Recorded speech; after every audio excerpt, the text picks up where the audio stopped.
একজন হিটলার বলে মনে করে, আমরা এই কাপুরুষকে 4 পয়সা মূল্য দিই না। বাবা হিটলার বাবা, আর তার সঙ্গে আছে ধর্ষক বাবা, বলছে বাংলার মুসলমানরা এক হও। কলের গায়ে লেখা আছে নকল হইতে সাবধান, এরম ধরনের ব্যাপার। তা আমি এই বিষয়ে কি বলবো, দেশের তাদের হাতে এখন ক্ষমতা আছে, আর তারা স্বৈরাচারী সমাজ চালাচ্ছে, মানুষকে বাক স্বাধীনতা দিয়েছে। তা সে যদি আমাকে হিটলার বলে মনে করে তা সে বলতে পারে, তবে তার এই কথাতে সরল প্রাণ সাধারণ মানুষ যদি মনে করে আব্বাস সিদ্দিকী হিটলার, তাহলে হিটলার। আর সাধারণ মানুষ যদি মনে করে না আব্বাস সিদ্দিকী হিটলার নয়, তাহলে তার কথার রিয়াকশান সাধারণ মানুষকে বলবো আমরা ঝগড়ার বিশ্বাসী নয়। গণতান্ত্রিক প্রক্রিয়ায় সময় এলে সেই জালিম ও জালিমের উত্তর যারা সঙ্গপঙ্গ আছে সবাইকে জবাব দেবে, এতটুকুই বলবো। এছাড়া এই সব কথার কি উত্তর দেবো বলো না। সেই নেতা আবার বলছে 2026-এর আগে আপনাদের দুই ভাইয়ের নাম করে যে আব্বাস সিদ্দিক ও নওশাদ সিদ্দিকী রাতের ঘুমকে হারাম করে দেবে। লাস্ট প্রশ্ন কি বলবেন? যদি রাতে ঘুম না হয় তাহাজ্জুদ পড়বো, ভালো তো। কোরআন শরীফ পড়বো, দরুদ শরীফ পড়বো, এ তো ঘুমিয়ে পড়ছি, শুধু ঘুমিয়ে পড়ছি। জলসা থেকে এসে শুধু বিছানায় পিঠ দিলে হয়, অমনি ঘুমিয়ে পড়ছি। ফজর বেলা উঠছি, নামাজ পড়ছি, তারপরে আবার শুয়ে পড়ছি। অথচ উচিত নয় ফজরের নামাজ পড়ে শোয়া, কিন্তু আমাদের না, ঘুম হয়নি। মানে হয়তো এসে পৌঁছাচ্ছি 11টায়, তাহলে একটা মানুষ হচ্ছে 7 ঘন্টা 8 ঘন্টা ঘুমানো দরকার, সেটা হচ্ছে না। তা সেই জায়গায় যদি রাত্রিরে ঘুম না হয়, তাহলে তো তাহাজ্জুদ পড়বো, দরুদ শরীফ পড়বো, কোরআন শরীফ পড়বো, জালিমদের জন্য দোয়া করবো আল্লাহ হিদায়েত করুক, হিদায়েত যদি কপালে না থাকে আল্লাহ জালিমদের ধ্বংস করে দিই, এরম বলবো। তো অসুবিধে কী আছে? তবে আমি একটা কথা বলি, যারা এই কথা বলছি তাদের ঘুম হচ্ছে তো, যদি হয় ভালো কথা। মুসলিমরা জিন্নাত অবৈধ সন্তান, মন্তব্য শুভেন্দু অধিকারী, কি বলবেন? কে জিন্না? কে জিন্না? সেটা তো শুভেন্দুকে জিজ্ঞেস করতে হবে। জিন্না বা শুভেন্দুর কেউ খাস লোক নয়, তো জানলো কী করে? ওর সন্তান, কিছু গটাপ কেস আছে, তো সেটা জিজ্ঞেস করতে হবে। তো জিন্না নিশ্চয়ই শুভেন্দুকে বলেছে এগুলো সব আমার সন্তান, তো ওটা শুভেন্দুকে জিজ্ঞেস করতে হবে যে জিন্নাটা কে, আর তুই জিন্নার সন্তান জানলি কী করে? জিন্নার সঙ্গে তোর কি সেটিং আছে বল, কথা বুঝে আসছে? তবে আমি এতটুকু জানি, মুসলমানরা বাপ আদম আলাইহিস সালামের সন্তান, শুভেন্দুও বাপ আদম আলাইহিস সালামের সন্তান। এই পৃথিবীতে সবাই তৈরি হয়েছে এক বাপ এক মা থেকে, জিনার নাম আদম, জিনার নাম হাওয়া। এবারে হিন্দু ভাইয়েরা সেই বাবাকে কী নামে ডাকে সেটা জানি না, খ্রিস্টান ভাইয়েরা কি অ্যাডাম বলে ডাকে, বিভিন্ন ভাইয়ের ভিতরে এই বলে ডাকে। সবার শুরু এক বাপ এক মা থেকে। দ্বিতীয় নম্বর, জিন্না বলতে কোন জিন্নার কথা বলছে আমি জানি না। তো আমাদের পাড়ায় একটা জিন্না আছে, এটাকে আমরা ইমামুল ইদাইন বলে ডাকি, 2 ঈদ পরে, কথা বুঝে। সে আমাদের থেকে খুব একটা বয়স হবে মনে হচ্ছে না। তাহলে মনে রাখবেন, এই শুভেন্দু বলুন আর এই যারা বিজেপির রয়েছে, এরা এত বড় গালিগালাজ করছে কে? মমতা করাচ্ছে কে? কেন? যত মুসলমানদেরকে গালিগালাজ করবে বিজেপির লোকগুলো, তত মুসলমান বিজেপির ভয়ে মমতার কোলে থাকবে। অলরেডি বলবে এরা যে ক্ষমতায় আসেনি, যদি এরকম গাল দেয়, এরকম মারবে বলে, নোংরা নোংরা ইসলামের উপর আঘাত দেয়, তাহলে ক্ষমতায় এলে এরা কি করবে? এটা হচ্ছে মমতারই পলিসি। মনে রাখবেন, পশ্চিম বাংলায় মমতাকে চালাচ্ছে নাগপুর, আর সেন্টারকেও চালাচ্ছে নাগপুর। এরা সবাই নাগপুরের ইশারায় চলছে। এদের এজেন্ডা একটাই,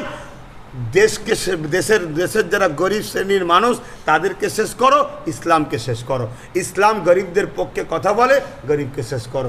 SC ST OBC যারা নিম্ন শ্রেণী গরিব মানুষ তাদেরকে শেষ করো। এই কাজ এরা করছে। তাহলে আজকে শুভেন্দু এই যে কথাটা বলল, এতে মুসলিম সমাজ, মমতা ব্যানার্জিকে তো বলা দরকার যে আপনি বলেছিলেন আমাকে ভোট দাও, বিজেপির হাত থেকে রোকবো, তো শুভেন্দু আপনাকে জিন্নার বাচ্চা বলছে আমাদের ঘরে, মমতাকে জেলে দেবে, মমতাকে কেস দেবে, শুধু বলবে হাইকোর্ট নাকি কি বলে রেখেছে। হাইকোর্ট তো সে তুলে নিয়েছে, আর হাইকোর্ট কি বলে রেখেছে? এসব মানুষকে বোকা বানানো হচ্ছে। আর সবচেয়ে বড়, দিনের শেষে আমার কমকে বলবো, যতক্ষণ না আমরা দিদি মুদির বাইনারিটা বুঝতে পারবো, ততক্ষণ আমাদেরকে বাপ তুলে গাল খেতে হবে, মা তুলে গাল খেতে হবে, ইসলামে ধর্ষণ করা পাপ নয় শুনতে হবে, মমতাকে আল্লাহ বলবে শুনতে হবে, ওয়াকাফ আন্দোলন দিল্লি করো শুনতে হবে, ইত্যাদি ইত্যাদি, একটার পর একটা। তারপরে তামান্না মারা যাবে, সেখানে যাবে না।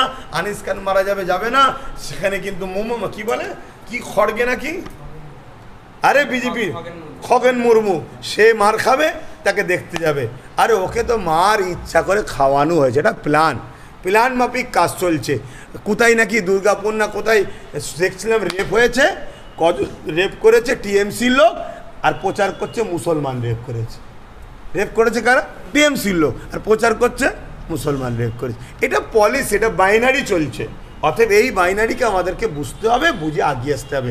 আর এই কথা যখনই বলবো, টিএমসির যারা কি বলে, টিএমসি থেকে ইনকাম করে যাদের সংসার পেট চলে, তারা তখন আমাকে গাল দেবে, তারা বিভিন্নভাবে আক্রমণ করবে, তর্ক যুক্তিতে পারবে না, গালিগালাজ দেবে। যারা সমাজের হয়ে কাজ করছে, সোশ্যাল মিডিয়া বা ডিজিটাল মিডিয়ার সাংবাদিকরা যারা সত্য খবরটাকে তুলে ধরছে, প্রকাশ্য মঞ্চ থেকে শাসক দলের বিধায়ক বলছে যেখানে পাবেন কেলিয়ে দেন, বাকিটা আমি দেখে নেব। তার নামে মামলা করেন, ওই ভিডিওটা দিয়ে তার নামে মামলা করেন, থানায় মামলা করেন, এসপির কাছে করেন, তারপরে কোর্টে করেন, হাইকোর্টে করেন, সুপ্রিম কোর্টে সব মামলা ঠুকে রাখেন তার নামে। কোনো এক জায়গায়, কোনো টোটাল ভারতবর্ষ হোক আর বাংলার কোনো জায়গায় কোনো মিডিয়ার ওপর ডিস্টার্ব হলে সেই ভিডিওটা দিয়ে ট্যাগ করে সঙ্গে সঙ্গে দিয়ে দেবেন। ও মনে করছে আমার হাতে সরকারের হাত আছে, আমি যা খুশি করব। ও জানে না সরকারি হাত দিয়ে ওকে পাকে পুঁতছে, এবারে ওকে সরকারি পুঁতছে। কোনো এক জায়গায় কাউকে বলা হয়েছিল বিশাল বড় বাঘ বুলেট করে ঘুরতো, স্করপিওর বর্ডনারে ঘুরতো, সরকারি ভরে দিয়েছে। মুসলমান, তুমি যদি ডুপ্লিকেট মুসলমানও হও, মির্জাফর টাইপের, তোমাকে দিয়ে প্রথম সিরাজউদ্দৌলাকে মারা হবে, তারপরে তোমাকেও কিন্তু মারা হবে। এই মির্জাফর মার্কা মুসলমানগুলো, গাদ্দারগুলো, এদের ঘরে দিয়ে এখন ভালো মুসলমানদের টাইট দেওয়া হচ্ছে। তারপরে ভালো মুসলমান যখন টাইট দেওয়া হয়ে যাবে, ওই বাঘের মতো যে কী বলে স্করপিও বর্ণনা ঘুরছিল, ওই একরম ভরে দেবে। একটা বিষয় যদি খোলাসা করে দিতেন ভালো হতো, যে রাজ্য সরকারকে সমর্থন করলে বা ভোট দিলে ইমান থাকবে না, এটা প্রত্যেকটা স্টেজ থেকে শোনানো হচ্ছে আপনার। ওটা পুরোটা দেয় না, বিজেপিকে ভোট দিলে ইমান থাকবে না বলি, সেটা দেয় না। তাহলে কত বড় চিটিং বাস টিএমসি যারা শোনাচ্ছে, এরা কত বড় চিটিং বাস, চিন্তা করো। পুরো বক্তব্যটা হচ্ছে এটাই যে আল্লাহ রসুল বলছেন অন্যায় দেখলে হাত দিয়ে রোকো, যদি হাতে রোকার ক্ষমতা না থাকে মুখ দিয়ে প্রতিবাদ করো, যদি মুখেও প্রতিবাদ করার ক্ষমতা না থাকে অন্তর থেকে ঘৃণা করো। আর অন্তর থেকে ঘৃণা করাটা হলো ইমানের একদম শেষ স্তর। যদি কেউ অন্তর থেকেও ঘৃণা না করে, তাহলে তার মধ্যে আর ইমান নাই। এখন চলে আসুন, কেন্দ্রের বিজেপি সরকার সংখ্যাগরিষ্ঠতার জোরে সংবিধান বিরোধী করে ওয়াকাফ কালা কানুন তৈরি করছে। আমার বলার উদ্দেশ্য যেটা সেটা বলছে, এটা শুনতে হবে, এটা ছড়াতে হবে ভালো করে, না সময় লাগবে। তাহলে ওয়াকাফ কালা কানুন তৈরি করে মসজিদ, মাদ্রাসা, কবরস্থান, ঈদগাহ, খানকা সব দখল করে নেবার চেষ্টা করছে। এই কাজটা নাই না অন্যায়? অবশ্যই আমার নজরে অন্যায়, প্রত্যেকটা ইসলামের মান্যওয়ালাদের কাছে অন্যায়, সংবিধান প্রেমিকদের কাছে অন্যায়। কেন সংবিধান রাইট দিয়েছে যে যার ধর্ম, যে যার ধর্মস্থান তার সংরক্ষণ করার দায়িত্ব, সরকার এতে হস্তক্ষেপ করবে না, সরকার সেগুলোকে জুলুম করতে পারে না। কথা বুঝে আসছে? তাহলে কেন্দ্র সরকার যখন এই কাজটা করছে অন্যায়, তাহলে রাসূলুল্লাহর হাদিস অনুযায়ী ইসলামের এই ঐতিহ্যকে বাঁচাবার জন্য কেন্দ্রের সরকারের এই জুলুমের বিরুদ্ধে, সংবিধানের যে বিরোধী করেছে কেন্দ্র সরকার তার বিরুদ্ধে হাত দিয়ে প্রতিবাদ করো। কেন্দ্র সরকারের বিরুদ্ধে হাত তোলার ক্ষমতা যদি না থাকে তাহলে মুখ দিয়ে প্রতিবাদ করো। মুখেও যদি ক্ষমতা না থাকে তাহলে কেন্দ্র সরকারকে অন্তর থেকে ঘৃণা করো। এই তিনটের মধ্যে না থেকে কোনো মুসলমান যদি বলে কেন্দ্র সরকারকে ভোট দাও, কেন্দ্র সরকারের সাথ দাও, কেন্দ্র সরকারের সাথ দেয়, তার মানে কি ভোট দিয়ে যে তাকে জিতায়, তার মানে সে মসজিদ, মাদ্রাসা, দিন ইসলামের যে ক্ষতি করছে, আরো বলো আরো সহযোগিতা করছে, সাথ দিচ্ছে। তাই ইসলাম অনুযায়ী, রসুলের ভাষা অনুযায়ী তার মধ্যে ইমান থাকতে, কেন এই অন্যায়ের বিরোধী না করে অন্যায়কে সাথ দিচ্ছে, ইমান থাকতে পারে না। এই কথাটা বলেই দ্বিতীয় অপশানে বলেছি রাজ্য সরকারের কি বক্তব্য। মসজিদ ভাঙবে বলছে, মসজিদের বিরুদ্ধে আইন হচ্ছে, বিজেপির বিরুদ্ধে তুমি বাংলায় প্রতিবাদ করতে পারবে না। তাহলে কথা ঠিক এমন, আমার মসজিদ ভাঙবে, আমি রুখতে পারবো না। তারপরে রাজ্য সরকার বলল কোরআন শেষ হয়ে যাবে, আমার উন্নতি শেষ হবে না। তারপরে কি বলল, রাস্তার কুকুরকে মিড ডে মিল দেবো, পথচারী কুকুরকে মাদ্রাসার ছেলেদের দেবো না। তারপরে কি করলো, দুর্গাপুরে মাদ্রাসা বোল্ডুজার দিয়ে ভাঙলো। এটা কি ন্যায় না অন্যায়? একটু আওয়াজ দিয়ে বলো না তোমরা যারা আছো। অন্যায়। তা অন্যায়কে রসুল কি বললেন, হাত দিয়ে রোখো, হাত দিয়ে রুখতে না পারো, মুখ দিয়ে রোখো, মুখ দিয়ে রুখতে না পারো, অন্ততে ঘৃণা করো। তা না করে মুসলমান যদি তাকে ভোট দিয়ে আবার ক্ষমতায় আসে, এখন 5টা মাদ্রাসা ভেঙেছে, কাল 50টা ভাঙবে, তাহলে যারা অন্যায়কে শক্তিশালী করে, ন্যায়ের পক্ষে সাথ না দিয়ে অন্যায়ের বিরোধী না করে, রাসূলুল্লাহর হাদিস অনুযায়ী তার মধ্যে ঈমান থাকবে না। দ্বিতীয় নম্বর কথা, মিশকাত শরীফের হাদিসের মধ্যে আরও একটা হাদিস আছে, যদি কেউ জালিম হয়, জুলুম যে করে জালিম, সেই জালিম জানার পরও তাকে যদি তুমি সাথ দাও, তাকে যদি তুমি সহযোগিতা করো, তাকে যদি তুমি ক্ষমতায় আনো, তার পাশে দাঁড়াও, তাকে সহযোগিতা করো, ইসলাম থেকে তুমি বাদ পড়ে যাবে। রাসূলুল্লাহর হাদিস, নবীর হাদিস বলেছি। এতে যদি কারো অসুবিধে হয়, আমি তো ডিবেটের চ্যালেঞ্জ দিচ্ছি, আসো না, কেটে কেটে শোনাবার তো কোনো প্রয়োজন নেই। তার আগে যে বিজেপিকে সাপোর্ট করলে ইমান চলে যাবে সেটা বলছে না কেন? কেন ওটা বললে আব্বাস সিদ্দিকীকে তো বিজেপির দালাল প্রমাণ করতে পারবো না। প্রমাণ করব কি, আব্বাস বিজেপিকে বলেনি, টিএমসিকে বলেছে, তাই কেটে ছড়াচ্ছে। তাই যতগুলো মিডিয়া ভাই আপনারা আছেন, আপনাদের মাধ্যমে যারা দেখবে তাদেরকে বলবো, টিএমসি তো সব জায়গায় মিথ্যাচার করেছে, আজকে বক্তব্যগুলো কেটে কীভাবে মিথ্যাচার করছে দেখুন। আমি প্রথমে বলেছি বিজেপিকে ভোট দেওয়া হারাম, তারপরে বলেছি ওই বিজেপিকে সাথ দিচ্ছে যে টিএমসি, তাকেও ভোট দেওয়া হারাম। কেন? এরা উভয়ে আমার মসজিদ, মাদ্রাসা, কবরস্থান, দিন, ইসলাম, অকাপের দুশ্মন।